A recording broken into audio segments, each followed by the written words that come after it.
Hey, everybody. Happy Monday. It is our Monday motivational call, and I'm so excited to do this call.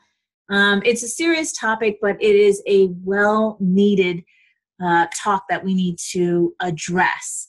So it is October Domestic Violence Awareness Month. I've dedicated this entire month to doing calls on narcissistic abuse. I call it the silent abuse, and that is because you can't call the cops and say, my spouse or whoever is manipulating me, things like that, right? And so this is the final call of the month that I'm going to talk about this. I'm going to take a break next Monday, and then we're going to jump into some higher vibrational stuff in the next calls as we go towards the end of the year. We have holidays coming up, and I have lots of goodies to deliver to you. So, the heartless truth of a toxic relationship between an empath and a narcissist. So welcome, and thank you for investing this time in you. I am your host, Denise Dominguez, and I am so excited to be here with all of you today. And I'm just going to share with you a little bit about me. I'm a speaker, coach, and best-selling author. The most recent book that was released last October called A New Day Dawns, Breaking Up with Abuse. I hosted a podcast called It's Your Turn for almost 2 years on Blog Talk Radio. And what I do is I help women heal their emotional wounds all over the world so that they can live a life of freedom, joy, and abundance. Doesn't that feel amazing just hearing that? I do this by having them embrace and connect with who they really are so that she can begin to experience healthy relationships, a fulfilling life, and more money in her business. Woo-woo! All right. So this call is just for you. So make yourself a priority for the next 30 to 40 minutes. That means close out all your tabs in your computer, put your cell phone off or on silent, and just be here with me and do you, right? Just focus on you for the next 30 minutes because this is about you. Hopefully you're in a relaxing place to listen to this call. I call it my sacred place. It is a place where I have all just for me, right? I have my little table next to it, and I have my vision board with my energy board on the wall next to it. I have my Buddha, and I have my candles, and I have a beautiful scent. So be in a place that's just for you. Have your glass of tea or water or whatever next to you. And let's take a couple of deep breaths just to be present, okay? So let's all take a deep breath in. And as we do that, as we take a deep breath in, I want you to inhale all of the love that you are, all of the high vibrations that you are, and just visualize something that makes you happy. So what just came to my mind was a field of daisies with a slight breeze, pushing the daisies to one side, okay? That's beautiful. All right, so ready? We're going to do this 4 times. Ready? And as you exhale, you're going to exhale anything that doesn't serve you, all of the crap from today, whatever you don't want, okay? Ready? Inhale. Inhale all the love that you are. Hold it. Exhale anything that doesn't serve you. Remember to visualize something that makes you happy as you inhale. Okay? Here we go again. Ready? Inhale. Hold it for a second. Try to take a sip.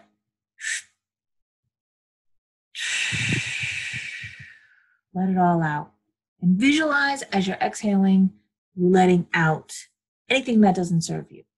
Any negative thoughts, anything negative, all out. Okay, ready? Inhale. Hold it. Let it go.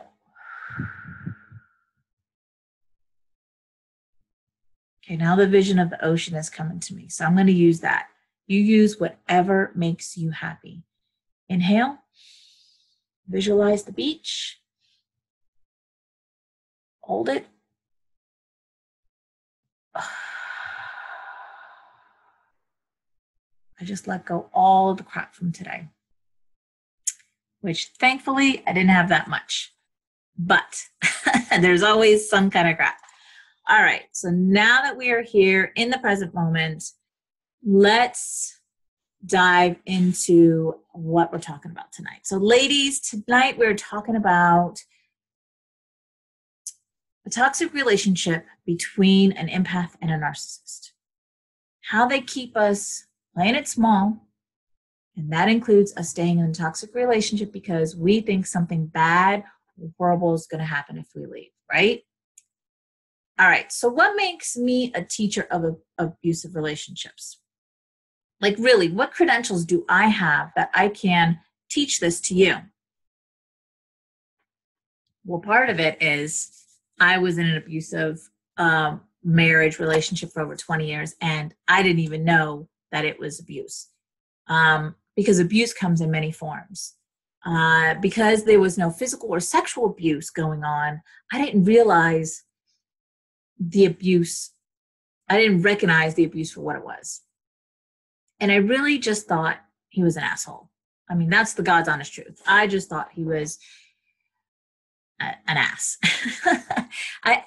The thing is I didn't grasp the truth that I was in an abusive relationship. I didn't get that I was being abused. Ladies, when you are being treated like garbage, that's abuse. Okay? When you are cheated on, that's abuse. When you are being controlled and manipulated, that's abuse. Okay? So like I said, abuse comes in many forms, and that's, I just named a few of them. And that's why I call this the silent abuse, because there's no crime. There's really no crime being committed here, right? All right, so, and the reason that I didn't get it, get what was going on, get who he was, because I come from abuse. And so I really thought that this was a step up from what I had experienced growing up. So tonight's call is all about that, awareness. I found this article written by Mary Wright. And the title of the article is The Brutal Truth Behind the Toxic Relationship Between a Narcissist and an Empath.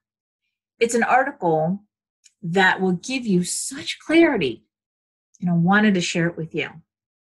So I'm going to pull it up, and I'm going to read it to you. And then I'm going to chunk it down to what it means, because I want you to really grasp the meaning of this and know the difference and all that good stuff. Okay, so here we go.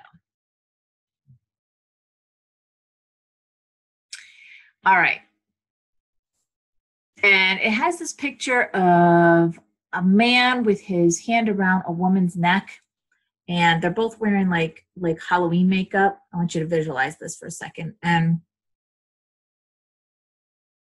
she's looking up at him in a frightful way. And he is, like I said, has his hand around her neck, and his mouth is like I'm going to hurt you, or I'm going to kill you. All right, so what happens when a highly empathetic person is in a relationship with a narcissistic person who lacks empathy and has an immense sense of self-importance? The outcome? Toxic and painful for the empath. All narcissists have one common thing that you should be aware of. They are emotionally wounded people. It is usually some childhood trauma that scarred them for life. Probably they have been feeling unappreciated and worthless in one period of their life, which made them a constant seeker for validation and admiration from others. And that right there is so sad. And that's why I continue to teach about narcissists. I don't want my tribe and my audience, first, I don't want you to think that I hate these people, because that's not where this is coming from. And I don't want you to hate these people. I want you to understand them and understand where they're coming from. But at the same time, I don't want you to take abuse from them. So this is about educating and bringing awareness so that you know you can recognize them right away. All right? Empaths, on the other hand, are the healers of society. They are highly sensitive and empathetic, that they are even able to feel the emotions of others as their own. They want to help and protect everyone in need. And they will try to eliminate the pain and the emotional damage of the narcissist. However, these virtues that empaths possess may become their downfall if they are not careful enough. And so if you're hearing this and you're my client, then you know that I just described a parent energy dynamic. Let me get off of that. The parent being the empath, right? Because when you're in parent energy, that's what you do. You always want to help. You want to protect everyone that's in need, right? You're a rescuer. You want your flock. And narcissist falls under child energy. And so parent and child always go together. So that's why I want to bring a lot of clarity to this. And especially for my clients, this is really going to tie everything together. So when these two opposites meet, the attraction is enormous, but toxic. Okay. All right. How to put you on mute, and I will continue the call. All right. So this is because the empath fails to see the narcissist's dark side. A narcissistic person is a person who can suck out the soul from everyone they come in contact with. It is a narcissistic way to feel validated while making others fragile and unbalanced and use them for future needs. This situation can be very confusing for the empath.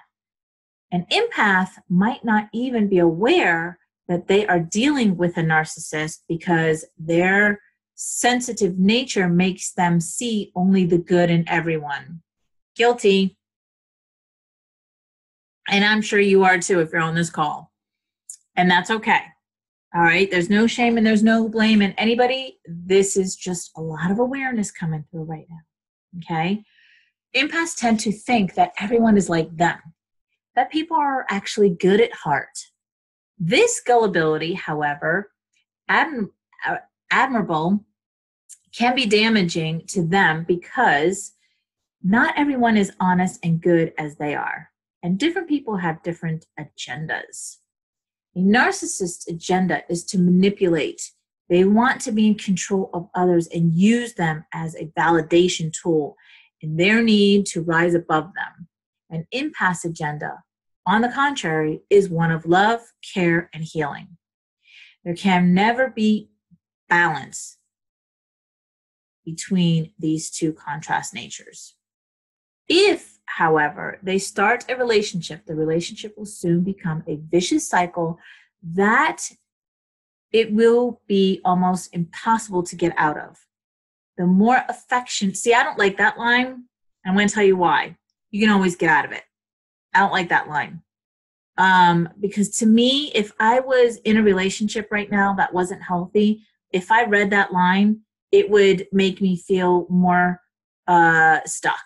It would make me feel like there was more of I couldn't do things. So if you're listening to this on the replay, I want you to, there's always a way for you to get out of an unhealthy relationship, no matter what the circumstances are, okay? Any. All right, so the more affection and love that the empath gives, the more in control the narcissist would feel, thus making the empath a victim. The empath will soon become wounded and begin to feel like the victim, that in turn may give them some narcissistic traits. All right, so that line right there I want to break down. The empath will soon become wounded. Number one, if an empath attracts a narcissist into his or her life, they were already wounded. Okay, I want to make that clear. Now, this line that says the empath will soon become wounded and begin to feel like the victim, the empath will become more wounded. Okay, they're already wounded. That's how they got into the relationship. That's how they attracted this person into their life. Okay, and I totally agree with the feel like the victim that in turn may give some narcissistic traits. All right. If you're my client, then you know this is exactly what we talk about. If you're with somebody, it doesn't even matter who you're with. Let's just take narcissist out of the conversation for a second. When you're with somebody for X amount of years, you pick up that person's traits and vice versa, right? So it's a given. So yeah, you're going to pick up some narcissistic traits, especially if you attracted a narcissist in your life as far as like a relationship, husband, wife, boyfriend, girlfriend, coworker. That is because you grew up somewhere along the line and there's a narcissist in your life, a parent, most likely it's a parent. All right, so when a narcissist sees that the empath is wounded, more wounded, it may give them a sense of validation, because the more unhappy the empath is, the happier the narcissist feels. Isn't that nice? The unhappy empath will then start seeking for feelings of love and support from the narcissist. See the cycle? Yeah. At this point, the empath will focus solely on its feelings of pain and will seek for validation of love, failing to realize that they are not the one to blame for this. The damage is coming from the narcissist. It is essential for the empath to wake up and realize this before they become self-absorbed and narcissists themselves. Because the truth is, everyone who is deeply hurt is vulnerable to become a narcissist. So true. And what I know in this work that I do is that in order for you to attract this type of person into your life, you've had this type of person in your life already. Like I said, most likely a parent that you didn't even see that part of you, or you ignored that part of you. And I do see a lot of narcissistic people in relationships with each other. And so in the beginning, I thought to myself, how can that be? Because if I'm in a relationship with you, like a spousal relationship, and everything's about me and everything's about you, well, how the hell is that working out? Right? Well, that's what this just explained it. It grows over time. Luckily for me, it didn't. Not that I don't recognize there's narcissistic traits in me, but thankfully, I'm not a full-fledged narcissist. So, where was I? But the truth is, everyone who is deeply hurt is vulnerable to become a narcissist. So, how can an empath stop the damage and put an end to the toxic relationship with a narcissist? Every plan on having a conversation with a narcissist is useless. Oh boy, is that true. Because the narcissist, while very charismatic, is a very manipulative person too, and will try to blame the empath for his and their pain as well. So true. It will make the empath feel responsible for all the problems in the relationship. So true. The empath has a choice. They could remain the victim in the narcissist's game, or they could find the needed strength to walk away and end the relationship. The empath should accept the fact that the narcissist will never change, even if he is the father of your children, even if you've been married to him for X amount of years, even if you think you are madly in love with him. Even. An empath should always accept the fact that a narcissist will never change. And besides that, the only person that you can change and help and save is you. That's it. And the waiting for the narcissist to change is a waste of precious time. Lord, isn't that true? Okay.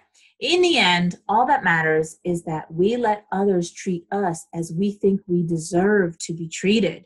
That may be a hard pill for you to swallow right now, for some of you, not my clients. Because, and I'm just going back to who I was when I was married. I thought that I was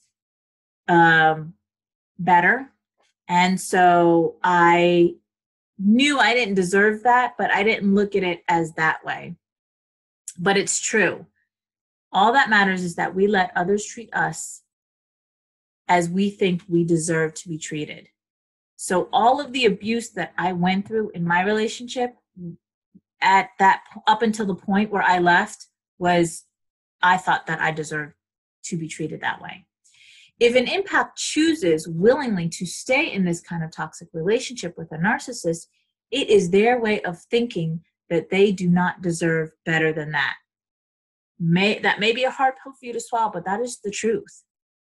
And the truth hurts, but the truth shall set you free. So when you tell your truth, when you accept it as real, as your truth, then it will start to set you free. It opens up the doors, it opens up the gates for you to get to the next level. So some of these lines may be hard for you to hear, but they're true. All right. So this could not be further from the truth.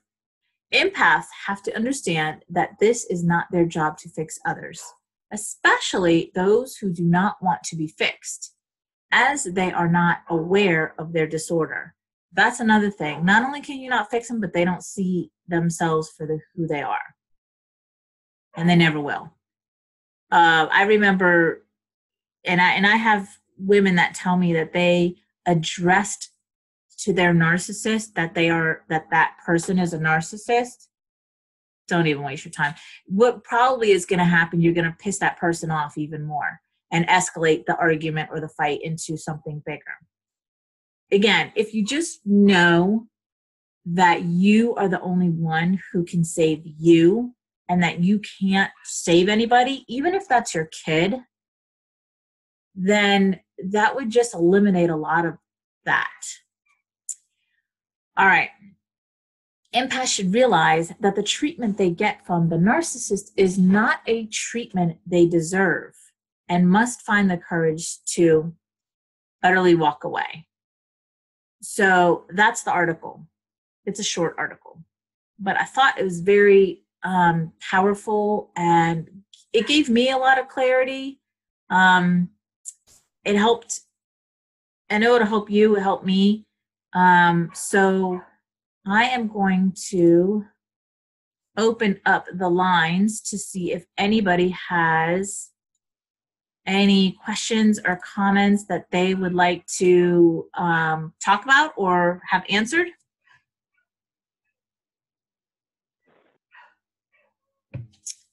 Yay, nay? Really? Yeah, Michelle? No? Okay. Cool. So if you don't have anything to ask, are you sure you don't have anything to ask?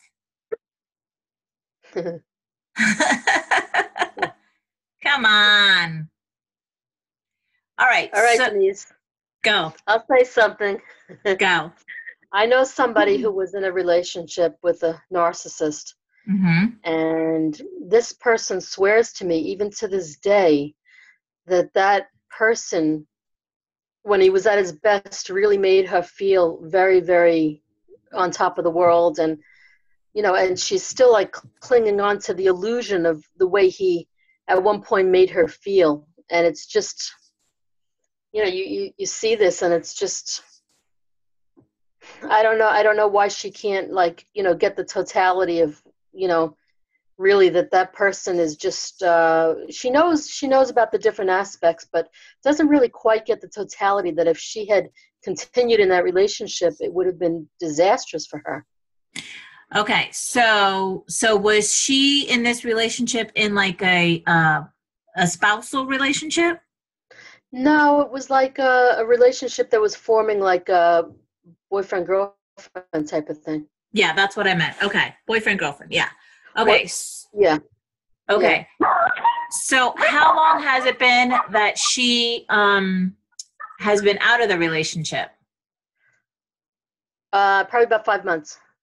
Okay. And what is she doing to heal herself from the relationship? She does a lot of reading. She does a lot of reading on treating yourself good and spiritual things. Okay, so it's only been 5 months. I mean, Elise, it takes time for this process to sink in. I mean, as long as she's moving towards some healing, reading books or talking to people, and she's talking to you. Do you know this person personally? Oh, yes. Okay. Yeah. So she's confiding in you on how she feels? Yeah. Every once in a while things will come up and she'll mention his name and I don't even want to hear the name. I'm like, boy, that name is just like, forget about it. Forget Right. about him. I mean, good Right. riddance. Right. Well, okay. So that's easy for you to say because of all that you have done for yourself. But for her, if she's still feeling stuck on him, right? Would you say she's stuck Yeah. on him, stuck on the A bit, relationship? a bit. Yeah. Um, that's just going to take time. And I think that as long as she's working towards some kind of healing, then if she keeps moving that way, then she's in the right direction. And that's just going to take time for her to completely get over it. And there's things Oh, like, okay. when I left my relationship and came here to North Carolina, I thought I was over it, and I wasn't thinking about him, and I wasn't, hung up on him. I felt like I had been let out of jail. I felt like I was free. Wow. However, I was still going through the healing process, but didn't even realize it because I wasn't myself. I wasn't doing the things that Denise does. I was wild, like soiling my oats, so to speak. Just like numbing myself a lot and doing things that I wouldn't usually do. And I look back now and I realize what I was doing. I was going through the process of kind of like detoxing that 22 years of being in that relationship because I wasn't at that time reading books. I wasn't getting coached. I wasn't doing anything for me. I had that feeling of like just being let out of jail is the only description that comes to my mind. And we all go through breakups and especially out of abusive relationships in a different way.